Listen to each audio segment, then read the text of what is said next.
zifata mu ijoro rimwe umuntu akaba aragiye. Ni ukuvuga ngo bacebera kuko n'umunyapolitike dusigaranye nibura ukiba u Rwanda. Hari n'abanagana Bernard, abanyarwanda benshi bagiye babura irengero, ariko dufite amahirwe yuko ejo ari mu butabera, uyu munsi ni muzima, bacebera rura.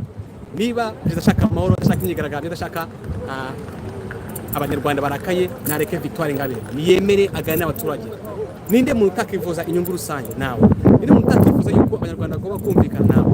Ninde muntu utakumva ko abanyarwanda bari hanze y'impunzi bari mu ntara zose z'isi bagomba kwishyira kizana bakubaka igihugu cyabo nawe? Umuntu wenyine ushaka kubivuga akabigaragaza akabaza imyaka 15 ni Victoire Ingabire. Ntabwo twamubura ntibishoboka. Nuvuga ngo ni umwe mu banyarwanda benshi bashobora guhaguruka ni Victoire Ingabire. Turamukunda, turamushyigikiye, ndabizi neza ko turi kumwe ku mubiri ariko ku mutima turi kumwe. Amenye yuko igihe cyose abantu b'abanyarwanda bamukurikiye, abanyarwanda aho bari hose bare bahangayitse, biri bahangayitse kugeza arekuwe, kandi byose birashoboka. RIB, Rwanda Investigation Bureau, Prosecutor Rwanda, FPR, igisirikare cy'u Rwanda, polisi y'u Rwanda, mutekereze neza, mwe gutekereza mumenye ko Victoire ari umukene ubu ngubu kugeza igihe cyose kizaza. Victoire akomera ahari, turamukunda. Shalom, shalom. Free Victoire Ingabire. Murakoze cyane.